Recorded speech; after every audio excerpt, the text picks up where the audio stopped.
beginning the rescue. I wasn't supposed to be on the colony outskirts that late at night. Sector 9 was restricted, a place where even patrol drones refused to fly after sundown. Rumors said strange creatures lived out here, remnants of the ancient Aerolith Empire. Beings far older, faster, and deadlier than anything humans had encountered. But I wasn't here to find old alien monsters. I was here to fix a broken atmospheric processor unit, the same kind of job I'd done 100 times before. I didn't believe the horror stories. At least, not until I heard her scream. A sound tore through the dark valley, sharp, terrified, and undeniably human, or close to human. I froze. My flashlight flickered. Another scream. This time, desperate. I dropped my toolkit and sprinted toward the sound. The moonlight hit her first. A woman, tall, silver-skinned, with braided hair that shimmered like metallic threads, was trapped beneath a collapsed support beam. Sparks burst from a power panel nearby, barely missing her. Her eyes, luminous violet, locked onto mine. "Don't come closer," she gasped. "It's unstable." But I ignored her and rushed forward. The beam was heavy, but adrenaline makes you do stupid things. I braced my feet, gripped the metal, and forced every muscle to work until the damn thing finally lifted just enough for her to crawl free. She didn't run. Instead, she stumbled toward me and pressed her forehead to mine, an unfamiliar gesture that froze me. "You saved me," she whispered, voice trembling. "You chose to save me." I opened my mouth to ask if she was injured, but she suddenly collapsed into my arms. That's when I noticed it, the symbol on her chest plate. A crest. Royal. I had just saved someone important. Very important. Someone not human. And soon the entire sector would know. Middle. The declaration.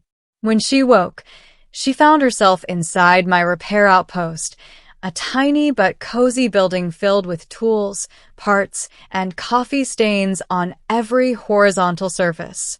She blinked groggily. "Where am I?" "Safe," I said. "You passed out."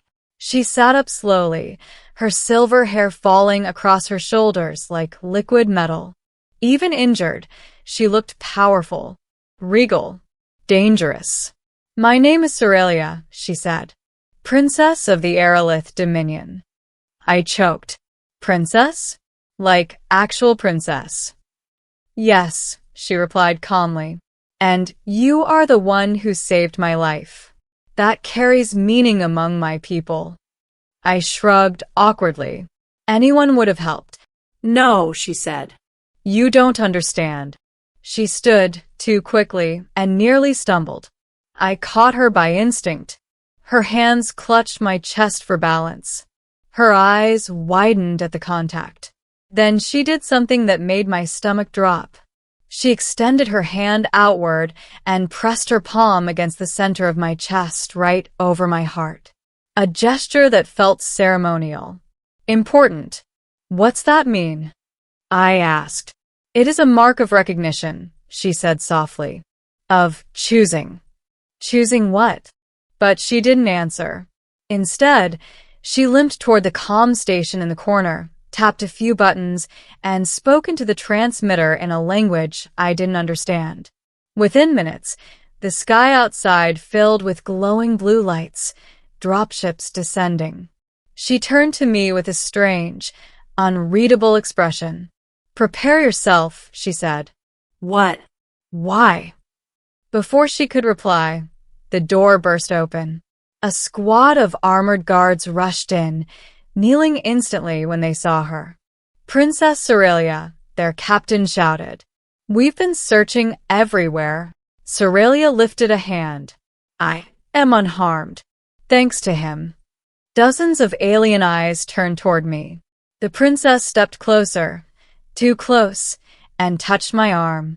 "I declare before all of you," she announced loudly, "that he is my mate." The room fell silent. My brain nearly shut down. "Wait, what?" Her voice rang like a bell. He saved my life. By Aerolith law, by ancient decree, the lifesaver becomes life-bonded unless he refuses. A guard gasped. Another whispered, "The princess has chosen." I raised my hands in panic. Hold on, hold on. I didn't agree to anything. But Cerelia looked at me with a strange softness. Refuse, and you will dishonor me. Accept, and you become under my protection. I don't need protection. From the creatures that attacked me? From the factions that want royal blood spilled? From alien politics that humans do not understand? She stepped closer again. You saved me. And that means more to my people than you know. I swallowed. This is insane, I whispered. And yet, there was something in her eyes. Something vulnerable. Something grateful. Something that made saying no feel impossible. Before I could speak again, one of the guards activated a holodeble in the center of the room. Images flickered to life. Footage of me lifting the beam, protecting her, carrying her. To prove his worth, the guard announced. Oh, come on, I muttered. I wasn't trying to impress, but Cerelia smiled softly. You already have. My face burned. And then, because the universe loves irony, a massive explosion rocked the facility. The lights went out. Screams erupted. Shapes moved outside the window. Dark, fast, vicious. The same creatures that had trapped her earlier. Protect the princess, the guards yelled. Cerelia grabbed my hand. Stay close, she whispered. Mate. Middle part 2. The escape. We dashed through the outpost corridors as the creatures smashed through walls and windows. They were like wolves made of shadows, long limbs, glowing teeth, and bodies that shifted like mist. Cerelia fired energy blasts from her wrist gauntlet. Each shot lit up the darkness in brilliant blue arcs. Why are they after you? I yelled as we ran. They are not after me, she said breathlessly. They are after you. Me. Why? You saved royal blood. That makes you a threat to their warlord. Oh, fantastic, I groaned. I should have stayed home and eaten noodles. Cerelia actually smiled at that. We reached the landing pad outside. A shuttle waited, engines charged and humming, but 3 monsters blocked the entrance. Cerelia stepped in front of me. No, I said, grabbing her arm. You're hurt. So are you, she whispered, glancing at the cuts on my arms. But you still saved me. Before I could say another word, she unleashed a massive burst of energy from both gauntlets, blasting the creatures backward. Run, she yelled.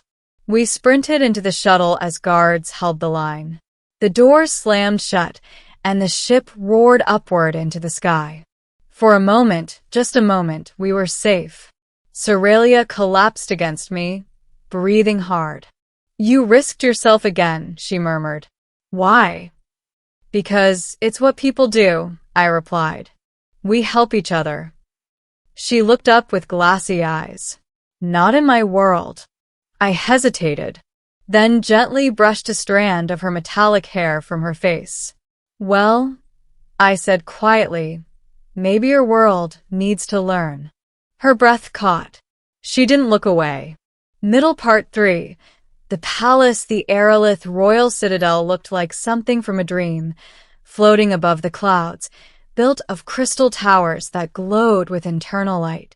When we landed, thousands gathered in the courtyard, whispering and bowing as Cerelia stepped out and pulled me close beside her. Princess, nobles shouted. Is it true? You've chosen a human? Cerelia lifted her chin proudly.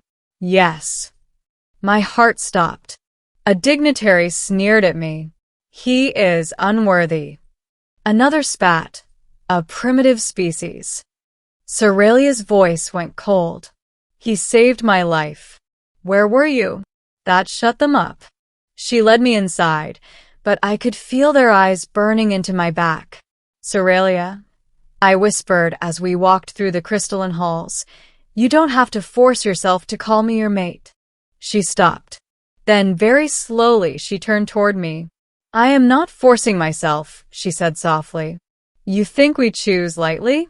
That we declare bond to just anyone? I swallowed. Hard. What does it mean to be your mate? She stepped closer, her voice barely above a whisper. It means you share my life. My duty. My throne. Her eyes shone. It means you are no longer alone. My voice cracked. But we barely know each other. Then we will learn. She took my hand again, and for the first time, I didn't pull away. Ending the choice that night, the palace trembled with another attack. The shadow creatures had followed us. The guards fought bravely, but the creatures outnumbered them. Chaos erupted in the great hall. Cerelia grabbed a ceremonial spear from the wall and faced the monsters fearlessly. You want him, she shouted. You must kill me first, Cerelia. I yelled. She glared back at me. You saved me. Now I save you. One creature lunged. I reacted without thinking. I grabbed a fallen guard's blaster and fired until the creature dissolved into smoke. Another charged, but Cerelia swept her spear across its torso, energy flaring. We fought back to back, panting, bleeding, moving as one. A final massive creature rose, towering, horned, its body pulsing with darkness. The warlord! He roared and charged straight for me. Cerelia screamed. No! But I stepped forward. I fired everything, every shot, straight into the warlord's chest. It staggered, snarled, lunged. Cerelia leapt in front of me and drove her spear through its heart. A burst of light filled the hall, and the creature evaporated into glowing dust. Silence. Then cheers. The guards fell to one knee. The nobles bowed. Cerelia turned toward me and pulled me into her arms. You fought for me, she whispered. You fought for me first, I replied. Her forehead pressed against mine, a gesture I now understood. You have a choice, she said softly. A real choice. Not tradition. Not law. Stay as my mate or go home. I looked at her. The woman whose life I saved, who risked everything to protect mine, who saw something in me no one else ever had. I touched her cheek gently. My home is wherever you are. Her breath trembled. Then she smiled, bright, relieved, beautiful. Then together, she whispered, we begin.